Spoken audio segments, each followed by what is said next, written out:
네, 연말을 맞아서 저희 마켓워치에서는 2015년 시장을 주도했던 업종과 종목들을 살펴보고 2016년까지 이어질 만한 핵심 주도 업종들에 대해서 살펴보고 있는데요.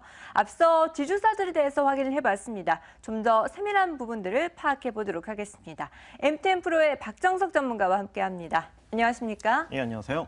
네, 2015년 한 해 동안 쭉 돌이켜보면 말 그대로 지주회사들 고공행진하는 모습을 보여주었는데요. 과연 그 배경이 어디에 있었는지 또 2016년까지 주도할 수 있을지도 궁금한데요. 사실 지주사에 대한 투자 앞으로도 유망하다고 보시나요?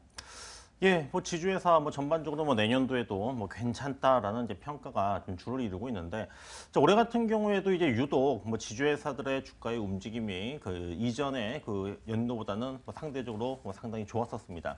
지난 그 11월 말 그 기준으로 했을 때 올해 그 코스피 수익률보다 상회를 했었던 이러한 그 지주회사들의 그 개수를 보니까는 한 6개 정도 되더라고요. 이거는 이제 그 전년도에 한 20개 정도, 이 정도보다는 더 많았다고 하는 부분들은 올해 그 지주회사들이 전년도보다는 상대적으로 약진했다고 하는 부분들인데, 자, 이렇게 지주회사들의 주가의 움직임이 좋았었다고 하는 부분들, 일단 지주회사 자체가 이 그룹 내에서 이 컨트롤 타워를 현재 좀 담당을 좀 하고 있고요. 그리고 브랜드 로열티를 갖다가 수출을 한다라든지 또는 임대 수익이라든지 배당 수익을 통해서 현금의 흐름들이 굉장히 좀 좋아지고 있습니다. 자, 이렇게 또 현금 흐름이 또 좋아지고 있는 부분에 있어가지고 또 빼놓을 수 없는 부분이 비상장 자회사들 의 모멘텀들이 올해 또 유독 좀 부각이 되었었다고 하는 점, 이 점이 올해 좀 지주회사들의 주가가 좋았었다고 할 수 있는 부분들이고요. 과연 이제 내년도에도 이러한 지주회사들의 긍정적인 이 흐름들이 이어질 수 있을 것인가?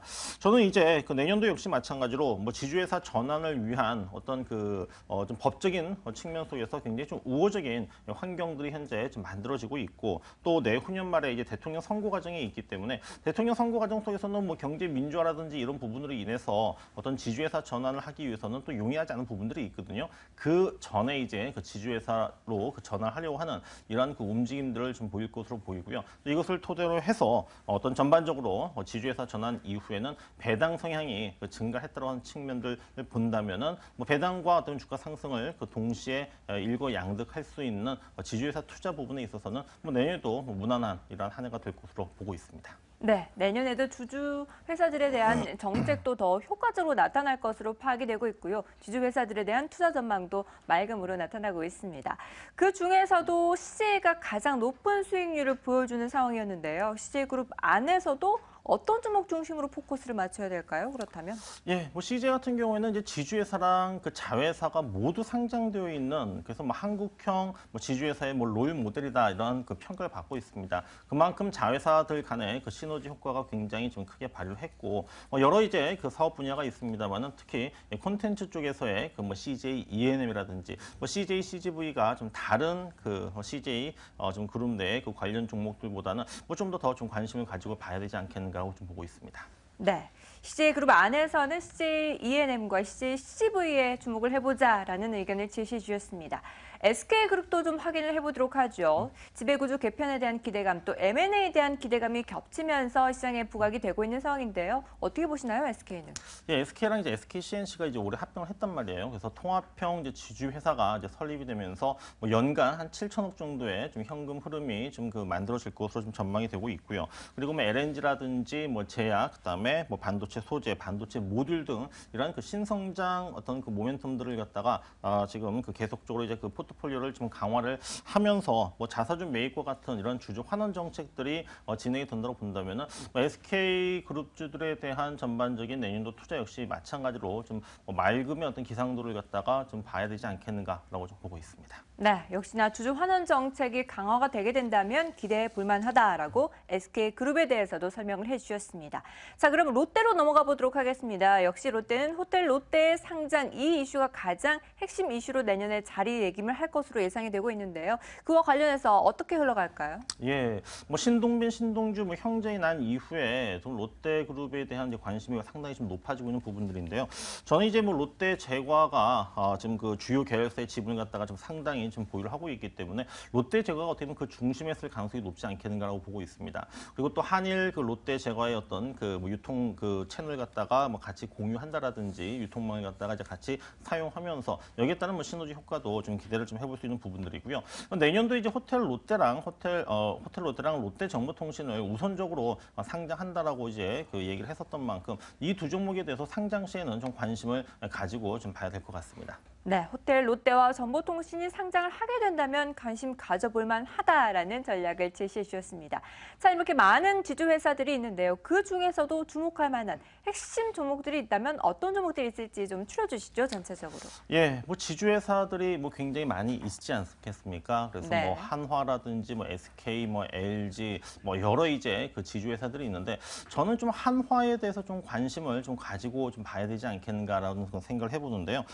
일단은 뭐 한화 같은 경우에는 자체적인 그 사업의 어떤 실적 부분들이 현재 성장세를 보이고 있고 또 어떤 신규 자회사, 그러니까 삼성 테크윈을 인수를 하면서 이제 하나테크윈으로 바뀌었죠. 그래서 하나테크윈에 대해서도 좀 실적 성장 부분들이 이루어지기 때문에 한화에 대해서 뭐 한화 같은 경우는 이제 올해 그 상반기에 상당히 주가의 움직임이 좋았었습니다. 그렇지만 이제 그 좀 하반기 들어서 약간 좀 조정 받았지만은 다시 한번 좀 내년도에 좀 관심을 가져봐야 된다는 생각이 들고요.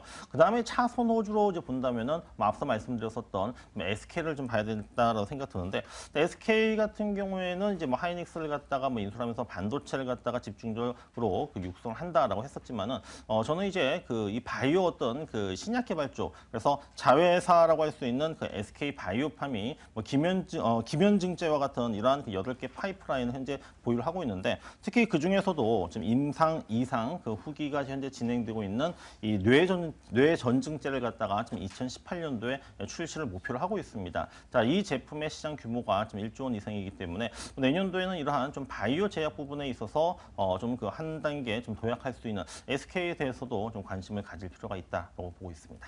네, 지주사 내에서 최선호주로는 한화 그리고 차선호주로는 SK를 꼽아주셨으니까요. 관심 있게 지켜보시기 바라겠습니다. 자, 그리고 매주 수요일마다 박정석 전문가의 종목들을 분석해 보고 있는데요. 하나씩 좀 살펴보도록 하죠. 특히 한국정보공학 같은 경우에는 무려 최고 수익률이 83% 이상을 기록했습니다. 굉장히 높은 수익률이었는데요. 체크를 해보도록 할까요? 예, 뭐 단기간에 이제 급등을 했기 때문에 뭐 주가의 움직임은 뭐 분명히 뭐 쉬어갈 수밖에 없는 상황이고요. 하지만 뭐 쉰다라고 하는 부분들이 추세가 꺾이는 것이 아니라 또 이후에 어떤 그 제2의 주가 상승을 위해서 에너지를 좀 모아가는 이런 과정에 있기 때문에 지금 한국정보공학은 뭐 현재도 뭐 상당한 수익이 발생하고 있는 만큼 좀 더 좀 보유를 하도록 하겠습니다. 그리고 세니트 같은 경우에는 좀 가치주의적인 좀 측면 속에서 좀 봐야 되는데 뭐 한번 좀 시장이 흔들렸었을 때 좀 동반적으로 조정을 받았었지만은 세이트 같은 경우에도 뭐 최근 다시 한번 안정적인 지지선 확보를 해주고 있고 또 뭐 실적도 좀 계속적으로 좋아지고 있는 흐름들을 보여주고 있는 만큼 세이트도 좀 지속적으로 보유를 좀 하도록 하겠습니다. 자, 와이솔 같은 경우에는 이제 어제 좀 배당락 때문에 좀 가격이 좀 인위적으로 주가가 좀 조정을 받은 상태에 있습니다만은 어떤 그 고배당이라고 하는 부분을 갖다 확보를 했고요. 자, 그럼에도 불구하고 뭐 주가의 현재 어떤 상승 흐름들 좀 계속적으로 유지가 되고 있기 때문에 지속적으로 좀 보유를 하도록 하겠습니다. 지난주에 추천을 드렸었던 종목이 바로 뷰웍스인데요. 자, 뷰웍스 같은 경우에는 당시에도 제가 뭐 조정을 이용해서 매수에 들어가 보자. 그래서 조정을 이용해서 좀 41,000원대에서 매수에 들어갔고 어제 45,000원까지 올라가 주면서 단기간에 한 10% 가깝게 좀 상승세를 보이고 있는데 자, 이 전고점 그 신고가까지는 얼마 남지 않았습니다. 그래서 좀 전고점 돌파가 유력한 만큼 뷰웍스 역시 마찬가지로 좀 더 보유를 하도록 하겠습니다. 네, 한국정보공학을 비롯해서 모든 종목들의 수익률이 최고가 기준이랐다는 점을 참고해서 살펴보시기 바라겠습니다. 자, 그리고 이번 주에도 새롭게 유망주로 꼽을 만한 종목이 있을지 궁금한데요. 어떤 종목 기대해 볼 만한가요? 예, 오늘 좀 가지고 온 종목은 삼성출판사입니다. 뭐 삼성출판사 하면은 이제 우리가 이제 그 뭐 서적을 이제 판매하는 뭐 출판사다라고 이제 볼 수 있겠습니다만은 출판 비중이 예전보다 많이 줄어들었었습니다. 그리고 또 도서 정가제가 정착이 되면서 뭐 서적 회복도 이제 수요가 회복이 되고 있는 부분들인데 특히 지금 자회사인 아트박스가 좀 굉장히 지금 급성장을 하고 있고 이 아트박스의 어떤 그 매출 성장과 이익 성장을 토대로 해서 실적도 크게 지금 그 좋아질 것으로 전망이 되고 있고요. 또 자산 가치라든지 말씀드렸던 이런 그 실적 성장 감안했을 때는 뭐 충분히 추가적인 상승이 지금 기대가 되고 있는 부분이 있습니다. 매수 가격은 14,000원에서 15,000원 그리고 목표 가격은 18,000원 그리고 손절매 가격은 13,000원으로 설정한 상태에서 오늘 좀 편입을 해보도록 하겠습니다. 네, 삼성출판사 매수가는 14,000원대에서 15,000원, 목표가는 18,000원, 그리고 손절가는 13,000원 제시해주셨으니까요. 참고해서 전략을 세워보시기 바라겠습니다. 네, 지금까지 MTN 프로의 박정석 전문가와 함께했습니다. 말씀 감사합니다. 예, 감사합니다.